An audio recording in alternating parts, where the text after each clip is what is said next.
Olá, ouvintes do Lesbos Videocast, seu entretenimento sáfico para todos os momentos. Eu sou Diana Reis, uma mulher branca. Tô aqui hoje usando uma calça jeans escura, com a camiseta listrada branca e vermelha, tenho cabelos curtos, cacheados. E estamos aqui hoje, encerrando mais uma temporada do Lesbos nessa cidade maravilhosa que é Lençóis. Eu sou Beatriz, sou uma mulher branca também. Estou com uma calça amarelinha, assim, meio bege, uma camisa branca.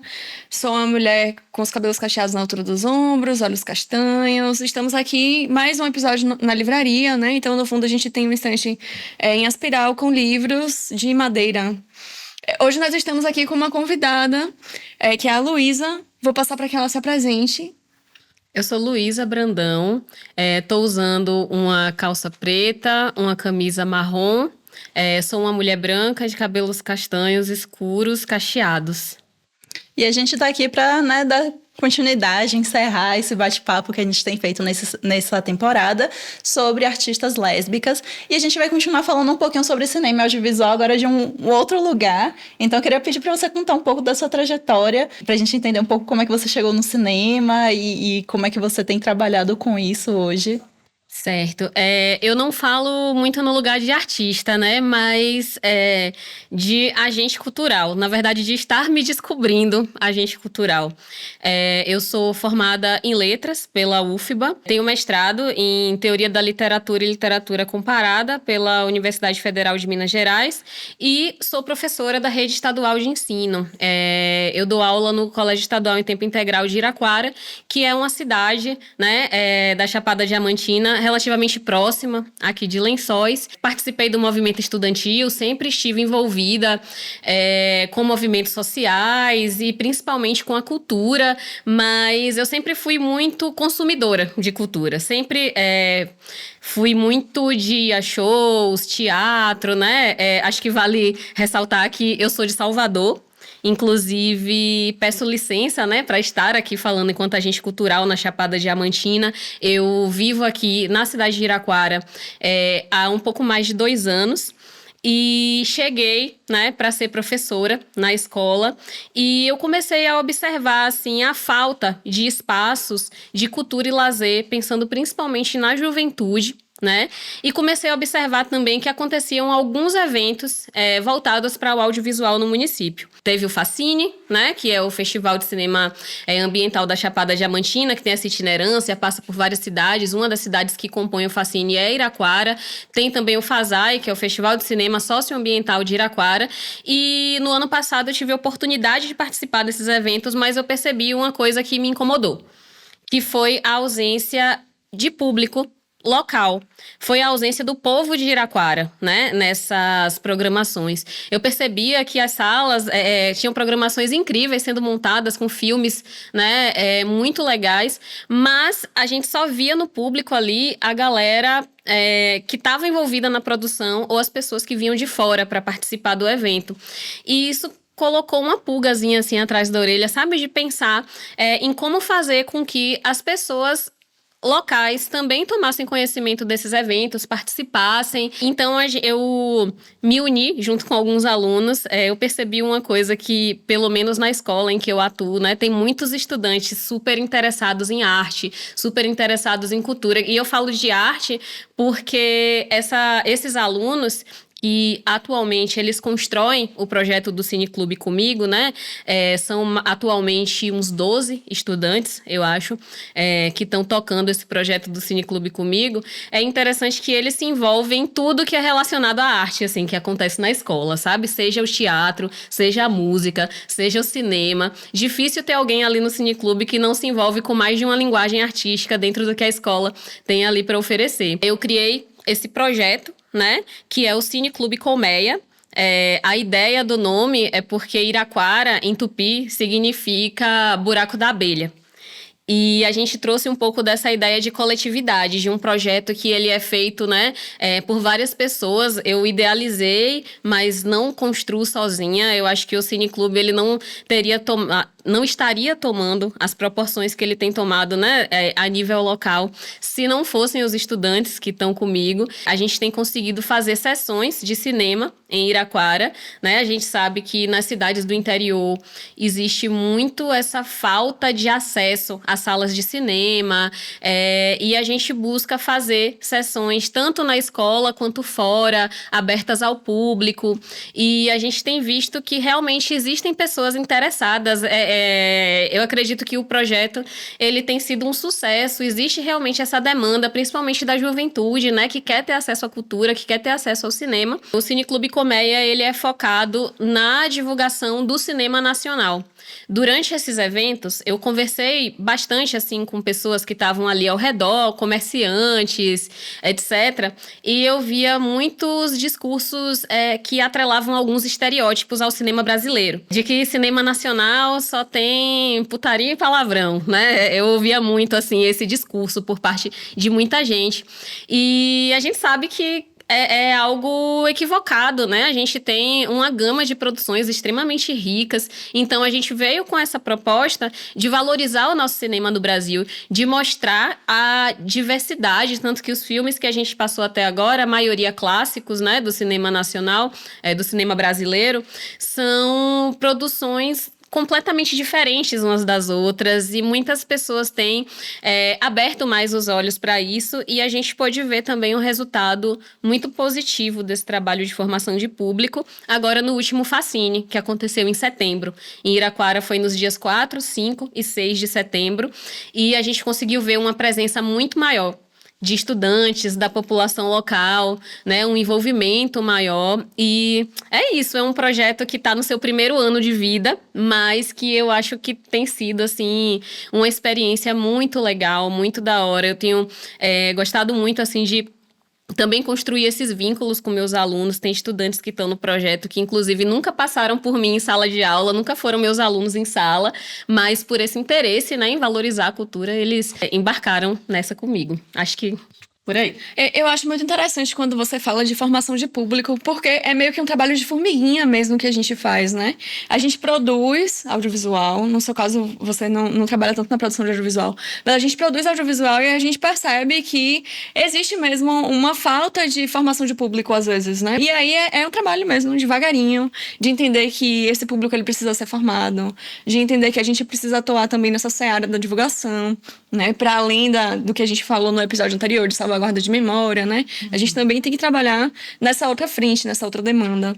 Porque são dois lugares, né? Primeiro, a gente tem reivindicado esse lugar da democratização do acesso à produção, que é muito importante, mas a partir do momento que a gente produz esses filmes, que a gente está falando sobre essa diversidade, a gente tem que preparar o público para assistir esses filmes, né? E a gente tem que ter lugares para exibir esse filme, né? Então, o Cineclube, ele dá conta dessas duas esferas que a gente precisa dentro do cinema nacional, né? Como você falou, muita gente ainda tem esse estigma de que o cinema nacional são as chanchadas, né? Esse cinema que é só do humor, uma coisa, né?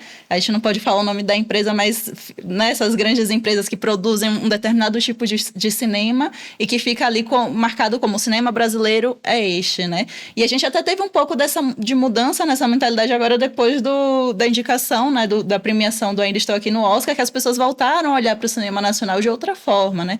Nem todo mundo, que a gente sabe, né, que existe uma parcela que se alinha a uma política que não quer nem saber de ver diversidade dentro do cinema, mas eu acho que é muito interessante, né? E isso que você falou também da formação de público, né? Muita gente acha que, eu gosto de assistir filme, então todo mundo gosta de assistir filme, é só botar um telão na praça e todo mundo vem. Não é assim. A gente precisa criar um ambiente que as pessoas se sintam convidadas a assistir os filmes, que elas tenham algum tipo de mediação também, né, sobre esse cinema, para elas se sentirem integradas, né, nesse espaço, né? Então tem uma coisa muito comunitária, né? Quando você fala assim, que o Cineclube, ele tem gente que tem uma visão de cineclube como se fosse assim, não, eu vou fazer um cineclube para exibir o tipo de filme que eu gosto. De certa forma, sim, também, né? A gente tem as nossas preferências, mas tem muito esse lugar de apresentar uma outra diversidade, né? Um outro lugar. Eu falo muito agora num lugar mais militante do cineclubismo, né? Porque a gente teve agora, né,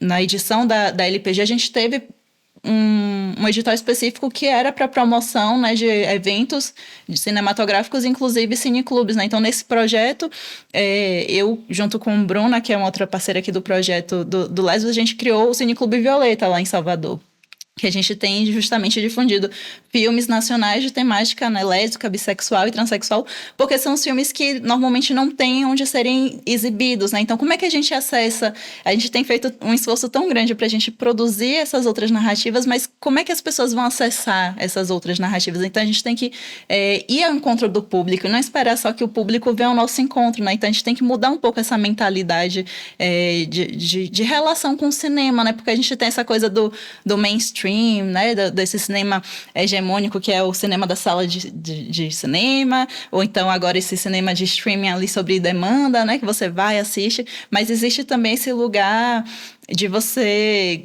consolidar um imaginário coletivo, né? Então, quando você faz uma sessão de exibição, que você leva pessoas envolvidas ali, né? Que queiram assistir, queiram discutir sobre aquele tema, a gente está provocando muitas mudanças, assim, né? Então, acho que é bem interessante. E eu tenho visto muito essa retomada desse movimento cineclubista, que é muito importante, né? Para tanto dar vazão a essa quantidade de filmes que a gente tem produzido, que não é pouca, e para fazer esse trabalho de formiguinha mesmo, né? Como você tem feito. Isso é bem interessante. E queria saber, assim, um pouco de como é que é o processo de curadoria desses filmes. Como é que vocês escolhem quais são as narrativas que vão estar né, sendo projetadas?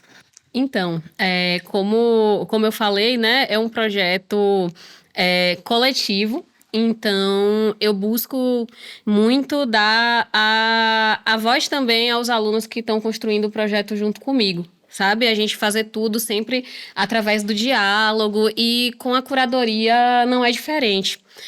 Como a gente está pensando nessa formação de público, a gente tem, pelo menos nessa fase inicial, né, além de colaborar com eventos como o Facine, fazer outras exibições, mas nas sessões que a gente já tem determinadas, né, que é principalmente na última sexta-feira de cada mês, inclusive semana que vem, não é quando o podcast vai ao ar, mas a gente vai ter, né, uma sessão. A gente está buscando trazer, principalmente nesse momento, alguns filmes que são clássicos do cinema nacional, justamente como vocês falaram, né, que precisa haver uma preparação do público para receber determinadas produções.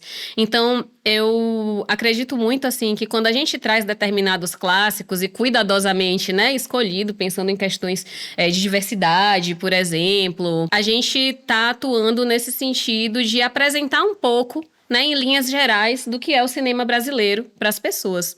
Então, a gente, nessa fase inicial, está indo para essa linha dos clássicos. Inclusive, a gente começou com o filme Saneamento Básico, né, que é um filme sobre fazer cinema. Então, foi bem interessante para dar o pontapé inicial e foi muito bem aceito. E aí, a gente, seguindo essa linha, a gente seleciona filmes pensando na população de Iraquara, né? Pensando no perfil do povo de Iraquara, das pessoas que costumam frequentar o cineclube, e aí geralmente a gente coloca uma gama de opções ali, e quando eu tenho alguma sugestão eu coloco, os meus alunos também colocam, geralmente se baseiam muito assim naquilo que eles estão assistindo, que estão gostando, e sempre dentro da proposta, né, do que é o Cine Colmeia, de inicialmente trazer mais essas produções. E aí a gente geralmente, quando tem mais de uma opção, abre uma votação. Aí a gente vota, né? Às vezes eu nem voto, eu coloco lá pra a galera definir, e é sempre um processo de curadoria, assim, muito participativo, tendo em vista é como se fosse, assim, uma introdução ao cinema brasileiro, sabe? Eu acho que é um pouco dessa linha, assim, que a gente segue nesse processo de curadoria. E como que você vê os interesses que estão sendo, né, despertados por essas pessoas que estão na curadoria? Recentemente, eu tive uma experiência que eu fui fazer uma oficina de cineclubismo numa comunidade de Salvador, E a proposta era que depois da oficina as pessoas que participaram pudessem tocar uma oficina local dentro do bairro. E me surpreendeu muito pensar o que é que tem permeado esse imaginário dos jovens, né? Porque os filmes que as pessoas queriam ver eram filmes de terror, filmes de horror, true crime, sabe? Esses filmes. Eu falava, gente, vocês não têm nem idade pra estar assistindo essas coisas. Uns meninos de 15 anos, 17 anos. E aí eu fiquei pensando, poxa, a dificuldade que é, às vezes, a gente disputar, né, com esses filmes que já estão enfim, né, que tem um outro tipo de divulgação, outro tipo de alcance, né? Como é que você vê isso? Mas antes de você responder, eu acho que uma coisa legal da gente pontuar é também o território.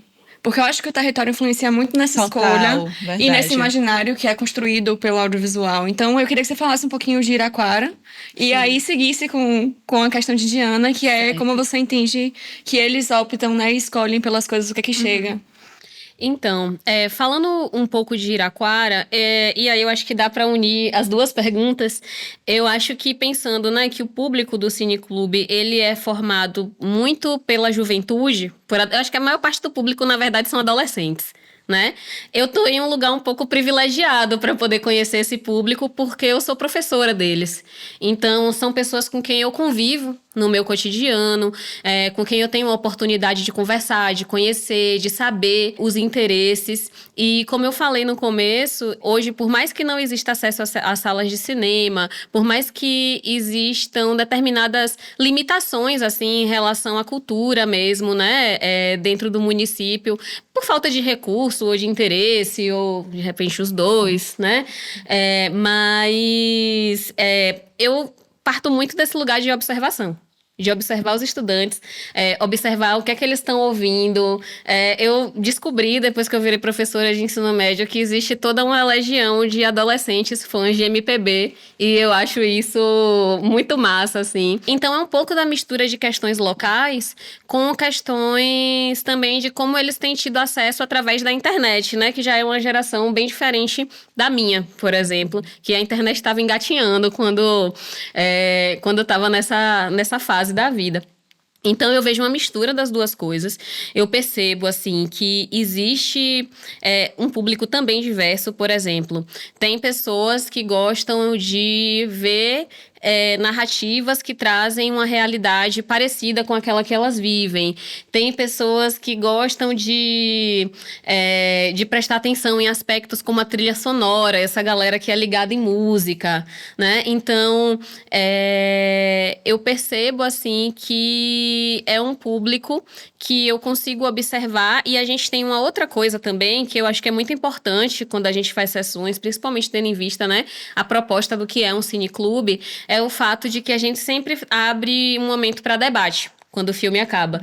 Eu acho que esse momento é muito importante por dois motivos principais. Acho que outros também, mas tem dois motivos principais, na minha opinião. O primeiro é o fato da gente conseguir ouvir, né, o público, ouvir as impressões que eles tiveram sobre a obra, de que forma eles foram atravessados, e é interessante que tem alguns alunos que fazem parte do Cineclube, que acho muito bacana, que eu vejo eles cada vez mais confiantes, assim, de se colocar nos debates, sabe? A cada sessão que passa, eles falam mais. Eu ainda percebo, assim, que as meninas poderiam falar mais. Ainda existe esse espaço, né, em que os meninos ainda se sentem mais confortável, mais à vontade para falar, né? No episódio anterior foi falado muito sobre como é mais difícil para as mulheres e para as meninas também, coloco aqui, de falarem sua própria opinião, suas percepções. A gente vai muito de um lugar de insegurança, muitas vezes, né? Por exemplo, uma diferença que eu percebo muito, assim, em relação a essa participação baseada na questão de gênero, né? Não só nos debates do cine, mas em outros espaços também, é que eu percebo que as meninas, elas se justificam muito mais antes de começar a falar, sabe? Enquanto o menino, ele já chega falando, não, eu assisti, achei isso, etc. A menina, ela tem uma tendência, assim, a se justificar. De, não, eu não sei se minha opinião tá certa, desculpa se eu falar alguma besteira, sabe? Então, eu vejo que tem muito mais esse espaço de segurança. E aí tá um desafio, né, pra pensar estratégias pra desenvolver essa autoestima, apesar de que tem meninas que também participam, colocam, né, questões incríveis. Tem uma garota mesmo chamada Mainá, que ela tem 12 anos e ela participa sempre. sempre, né? A mãe dela é minha amiga, então sempre leva ela para as sessões do Cine. E, gente, assim, Mainá, ela faz comentários nas sessões que parece que Mainá passou por uma faculdade de crítica de cinema, sabe? Ela consegue, assim, elaborar o que ela assistiu em níveis muito profundos, às vezes de filmes que nem são voltados para a faixa etária dela, mas que ela gosta e a mãe dela permite, assim, que ela veja, né? E nesse processo de discutir as produções, de debater, a gente consegue tanto ajudar a elaborar o que foi visto, né? Porque às vezes, assim, uma coisa que pode ter ficado confusa para alguém na hora que a gente debate, que a gente fala, as pessoas elas vão através da discussão também organizando as próprias ideias. E eu acho que é a melhor oportunidade também que a gente tem para conhecer o nosso público. E isso auxiliar tanto no tipo de proposta que a gente vai fazer, em como a gente vai formatar as sessões, quais filmes a gente vai escolher, como a gente vai conduzir o debate e por aí vai. Então, eu acho que o debate ele é muito importante também, porque é um momento de construção coletiva, de saber mesmo, né? De conhecimento. Então, você está debatendo o que aconteceu no filme e você tem essa construção coletiva, né? Que é muito importante, já que o projeto todo ele é feito em comunidade, coletivamente. Eu, particularmente, acho essa experiência muito interessante. Primeiro, assim, compartilhando um pouco que lá no Cine Violeta, mesmo sendo um espaço majoritariamente frequentado por mulheres LGBTs, no começo ainda tinha muito esse lugar da gente convidar as pessoas para o debate, as pessoas não saberem muito bem o que dizer, o que é que poderia ser dito nesse ambiente quando tem esse cruzamento entre gênero, sexualidade, cinema, que não é um lugar necessariamente dado ao feminino, né? Então, o que é que eu posso falar sobre isso? E aí, aos poucos, as pessoas foram se sentindo confortáveis, né? Foram percebendo que é isso, né? Quando você cria um trabalho que vai ter uma recorrência e as pessoas elas vão frequentando, você cria uma comunidade ali, e aí as pessoas vão se sentindo mais confortáveis, e aí a gente vai conseguindo tirar outras camadas, né? E aí vem esse lugar do saber coletivo que Bia estava falando, que também é muito importante, né? A gente está nessa era digital em que tudo é uma opinião que é postada e você não tem muito esse espaço da réplica, e você volta para um ambiente né, físico da coisa, que você tá ali com a pessoa, você não vai falar qualquer desaforo, fala assim, você é um idiota que você tá falando isso, né? Então, a gente vai criando outro tipo de relação, né? Que eu acho que é muito importante para esse momento da formação crítica, né? Que o cinema, ele é muito importante nesse espaço também, né? Eu acho também. E eu acho isso muito importante. De fato, fazer esse trabalho comunitário, em comunidade, coletivamente, é uma coisa muito importante. Tem alguns autores aí que hoje em dia dão o nome de artivismo curatorial, né? De quando você faz uma curadoria que é coletiva. E que é disruptivo desse ponto de vista de ter uma pessoa que indica tudo que os outros vão ver, né, ou assistir. E aí entra nessa seara, né, da construção do saber coletivo, que vem muito proporcionado também pelos debates, né, que é um trabalho mesmo importante. Inclusive é um trabalho importante para a formação de público. sim.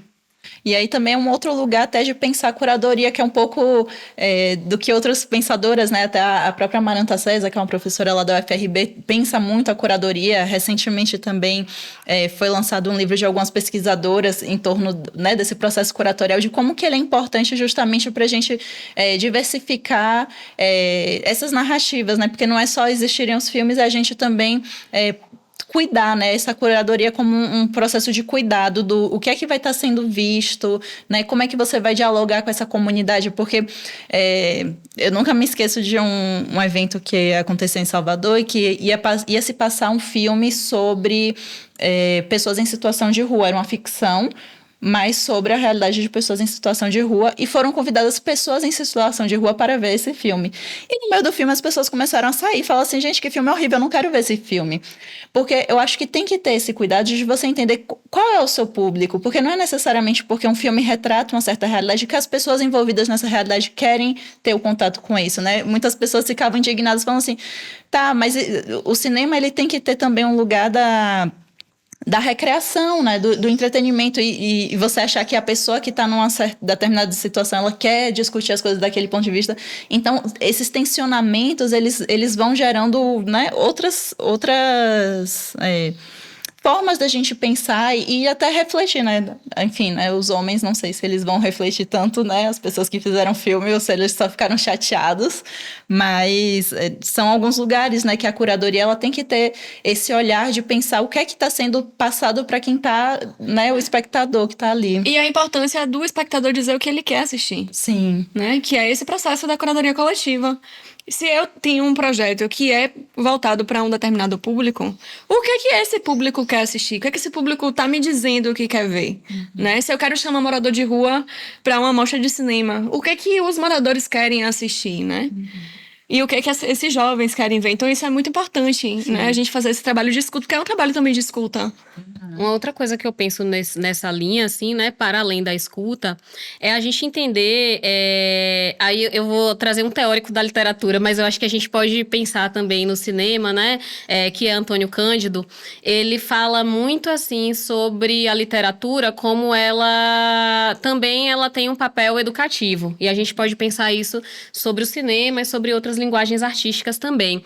E tem uma coisa que ele fala, assim, que eu gosto muito, que é o fato de que a literatura, e aqui eu abro um parêntese para pensar o cinema, né? Ela educa no fazer viver. Longe dos moldes tradicionais e pedagógicos com que a gente geralmente pensa a educação, mas ele diz assim que a literatura ela educa como a própria vida. Né? Com altos e baixos, luzes e sombras, momentos bons, momentos ruins.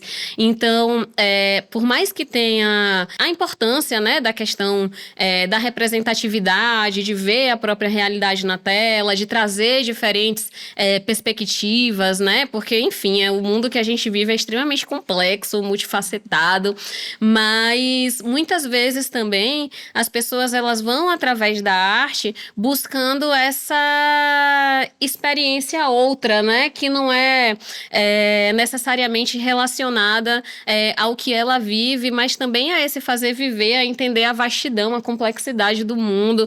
Então, eu penso que essa é uma coisa também que a gente busca muito dosar, né, no Cine Clube, de trazer o cinema brasileiro, de trazer essas produções locais também. A gente gostaria, inclusive, né, nós fizemos o Fascine em Iraquara, mas a gente também quer trazer mais produções da Chapada Diamantina, porque eu acredito que esses episódios, né, gravados aqui, eles mostram pra gente como o audiovisual é extremamente rico aqui nesse território que é imenso, né, e que vai além desses lugares turísticos.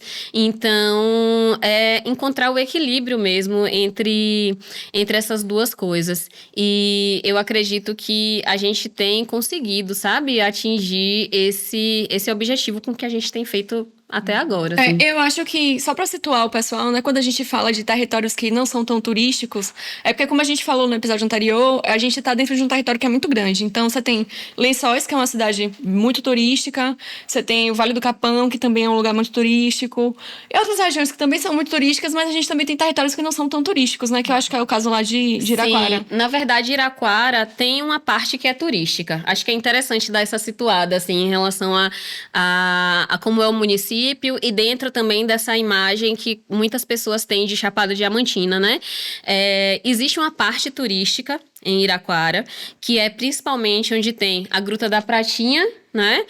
Que é um dos destinos mais procurados aqui na região, que inclusive opera de uma forma bem elitizada, né? As pessoas têm que pagar taxas de visitação altíssimas, o que exclui, por exemplo, não só viajantes que vêm com um orçamento menor para fazer os passeios, mas a própria população local também que não acessa, né? E as grutas. Então, muitas pessoas, elas vão para a parte turística de Iraquara, na maioria das vezes, inclusive partindo aqui de Lençóis, né? E elas vão para lá sem nem saber que é Iraquara. Inclusive, eu falo isso por experiência própria, porque antes de vir morar em Iraquara, antes de vir dar aula, né, aqui na região, eu já visitava a Chapada Diamantina como turista. Então, eu vinha para Lençóis, para o Capão, para Mucugê. E eu fui para Pratinha, eu fui para a Gruta da Fumacinha também, sem fazer a menor ideia de que era Iraquara, sabe? Foi só um lugar que eu saí de Lençóis e cheguei. Então, as pessoas que visitam as grutas, né, e a pratinha, muitas vezes elas não entram no município, elas não conhecem, elas não sabem o que tem por dentro ali da comunidade, né, que é riquíssima, inclusive, nos saberes ancestrais. É um território, é um município que tem 5 comunidades quilombolas, né? Muitas pessoas não sabem disso. Comunidades essas reconhecidas, que têm os seus griots, né? A gente já já foi falado sobre esse termo também no episódio anterior. É essa parte desconhecida mesmo da Chapada Diamantina, sabe? Mas que não é menos rica do que esses lugares que são explorados pelo turismo e que muitas vezes, na verdade, as pessoas, muitas pessoas que vêm de fora, elas não vêm muito com esse intuito realmente de se conectar com a realidade local. Às vezes é mais uma vibe, assim, de visitar as cachoeiras, tirar foto num lugar bonito e não imergir de fato, né, nessa cultura tão rica que depois que eu vim viver aqui, e é um vínculo, assim, que eu espero que ele não se quebre nunca mais, porque eu sinto que existe minha vida antes de morar em Iraquara e depois de morar em Iraquara. Então, para mim, assim, temos rios, cachoeiras, grutas, belezas naturais incríveis, não à toa é um dos principais destinos, né, do país, mas eu descobri que a verdadeira riqueza realmente desse território imenso, extremamente diverso e rico, são as pessoas, são seus saberes e suas culturas também. A gente conversou em outros episódios com pessoas que saíram do interior para a capital para poder exercer sua profissão dentro das artes, para poder viver sua orientação sexual com liberdade. E aí eu acho curioso você fazer o contrário, né? Você sai da capital para o interior. E aí eu queria saber se isso de alguma forma, dentro desse processo, né, a questão da sexualidade atravessou algo que você acha que marca um pouco essa sua trajetória profissional, ou se isso não é uma questão, porque às vezes as pessoas ainda têm um pouco desse estigma de achar que, principalmente quando é uma cidade que não é tão turística, de achar que, vou voltar pro armário, vai ser um lugar que às vezes vai ser mais opressivo para você viver, né, sua sexualidade com liberdade. Eu queria entender como foi isso para você. Então, esse foi um receio que no início eu tive, de fato. Assim, eu nunca pensei em voltar pro armário, sabe? Até porque, assim, a minha vida com relação à minha sexualidade, ela é muito bem resolvida. A minha relação com a minha família é muito bem resolvida também, assim, eu digo que eu tive muita sorte, inclusive, né, com a minha família, porque desde o primeiro momento em que eu me assumi, eu sempre fui muito acolhida por eles. Eles também acolheram muito, né, a minha companheira, que é Deus no céu e ela na terra. Então, eu sempre fui muito desse lugar cercado de amor. Então, eu sinto que, em alguma medida, a minha vivência enquanto sapatão, eu fui blindada de muita coisa, sabe? Eu tive muita sorte, assim, nesse aspecto. E aí, quando eu fiz o concurso, eu queria sair de Salvador, até porque eu já estava um pouco angustiada com a qualidade de vida lá, sabe? De passar muita raiva com transporte público, a questão de andar sempre num estado de tensão, né? Em relação à questão de segurança mesmo, né? Que a gente sabe que muitas vezes ela ainda é mais escancarada quando a gente tem um poder público que negligencia condições de vida básicas de dignidade para as pessoas. Então, acredito que a violência que hoje tem sido muito alarmante em Salvador, ela é um reflexo disso, assim, muito grande. E quando eu fui fazer o concurso, eu pensei, vou pro interior. Principalmente porque eu tinha atuado numa escola na região metropolitana e era muito tenso. Muita coisa muito tensa e eu pensei assim, não quero. Vou para o interior que não vim com nenhuma idealização de que eu ia vir e ia encontrar o paraíso. Mas eu pensei assim que eu iria encontrar outras questões que seriam mais tranquilas de administrar. E na hora que você preenche lá, né, lê o edital, faz sua inscrição, você coloca o território, mas não escolhe a cidade. Isso vai depois com base na colocação. E eu não vou mentir que isso me apavorou um pouco, porque quando eu fui vendo as cidades, eu comecei a ver várias cidades da Chapada Diamantina que eu nunca tinha ouvido falar. Então, eu pensei que, assim, eu não sei o que é que eu vou encontrar. Eu não sei se eu vou encontrar uma cidade extremamente conservadora. Eu não sei se eu vou encontrar uma cidade mais tranquila. Então, os únicos lugares que eu tava com a mente tranquila era se eu fosse justamente para esses lugares mais turísticos, para esses municípios mais turísticos, né? E aí eu fiquei com muito medo de ir para uma cidade em que eu tivesse qualquer tipo de problema, né? Porque, além de ser sapatão, eu também sou comunista. Então, eu acho que essas duas coisas, assim, me preocuparam muito de, sei lá, ser alvo de algum tipo de perseguição.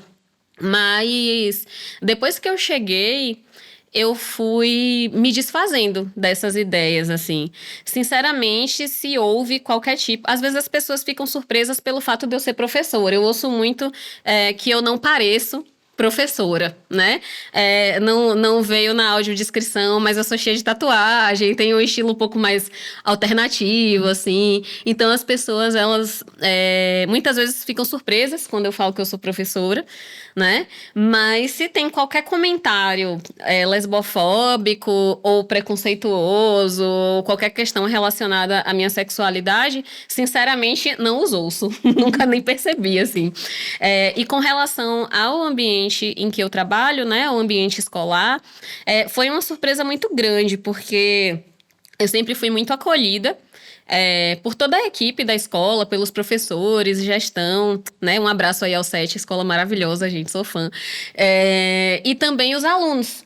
Eu percebo que os alunos, eles veem essa questão da sexualidade com muito mais naturalidade, assim. Às vezes existe... Eles me perguntam, porque eles veem minhas redes sociais e tal, né? Veem que eu tenho um relacionamento, me perguntam, às vezes, eles querem... Às vezes eles chegam na pergunta, assim, sem querer fazer diretamente. Tipo, professora, a senhora é casada?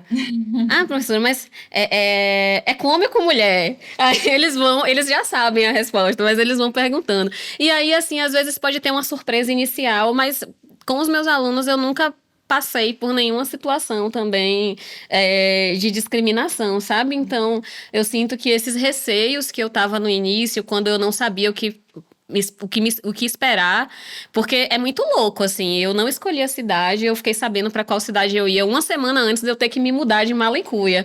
Então, foi tudo muito louco, assim, de já vir de mudança, sem saber como era o lugar, mas felizmente eu fui surpreendida de uma forma muito positiva e continuo sendo cada vez mais. Que legal. E dentro da estrutura do Cineclube, você já sentiu a necessidade de trazer os temas da sexualidade? É uma demanda desse público? Porque eu também vejo assim que tem várias questões. A gente às vezes tem uns embates geracionais, né? Que a gente vem de um momento em que a gente teve muita necessidade de se afirmar porque as coisas ainda não estavam dadas. E eu sinto que essa galera mais nova que chega, já chega com algumas coisas muito consolidadas e às vezes não tem essa necessidade tão grande de militância quanto a gente tem, né? Aí, como que é isso dentro do Cineclube? Ou se nunca chegou a abordar um assunto desse? Não, a gente já teve... Essa questão foi algo que já surgiu, na verdade. Da gente, na hora de fazer processo de curadoria, ficar em dúvida de colocar ou não um determinado filme. E aí a gente fez um teste recentemente, que foi muito bem sucedido, porque assim, a gente tem um intervalo longo lá na escola por conta da quantidade de alunos, né? São entre 700 e 800 alunos no turno integral. Então, a gente precisou alongar o intervalo para que todo mundo conseguisse lanchar. E aí, nesse intervalo longo, a gente, quase toda sexta-feira, a gente passa um curta no intervalo. E aí, a gente estava na dúvida, assim, de passar o Eu Não Quero Voltar Sozinho, que depois gerou longa e tal, né? Que não traz a temática de mulheres, mas que narra um romancezinho adolescente, né? Entre dois garotos. E aí a gente ficando com muita dúvida de, será que a gente coloca? Será que vai gerar polêmica? Será?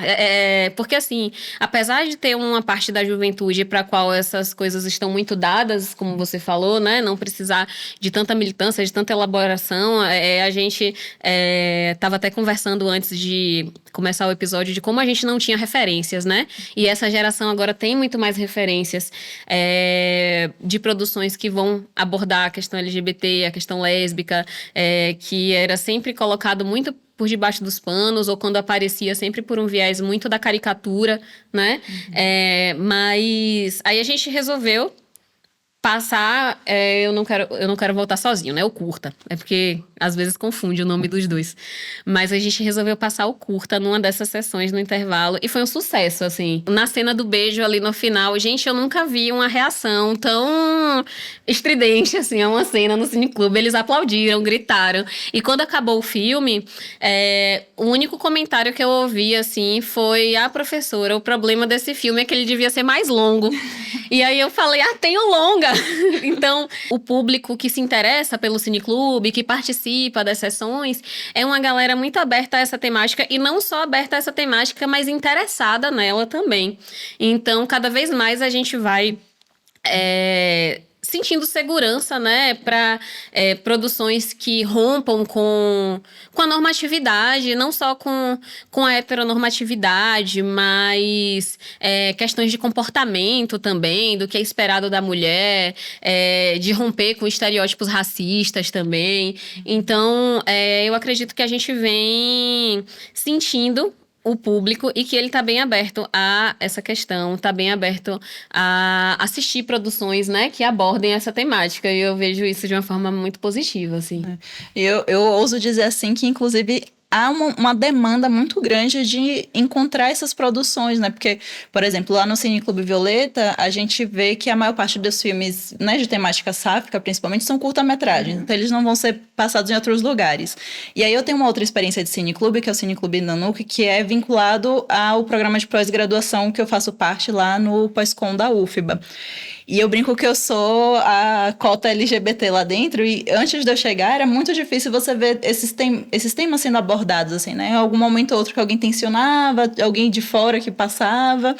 E é interessante porque quando o pessoal brinca assim: poxa, os filmes que você indica sempre enche a sala, porque normalmente são os filmes LGBTs, que né, os curtas, esses filmes que não estão dados, né, nessas plataformas, que é esse trabalho que a gente faz, né, da formação de público, né, da gente encontrar esses filmes. Então, eu particularmente acredito muito nessas ações que são voltadas à comunidade e desses vínculos através da comunidade, né? Eu brinco assim que a gente, ser humano, não nasceu para estar tão hiperconectado como a gente está. A gente não dá conta dessa demanda de estar vinculado a 2.000, 5.000, quantas pessoas forem, né? Essas ações em comunidade, elas são muito mais interessantes para a gente complexificar a vida, né? Porque, como você estava falando aqui, né? Você veio e a partir da sua experiência ali na cidade, as pessoas vão te conhecendo. Então, às vezes até uma pessoa que em outro momento poderia ter um comportamento preconceituoso ou uma visão estereotipada, mas a partir do contato, né, direto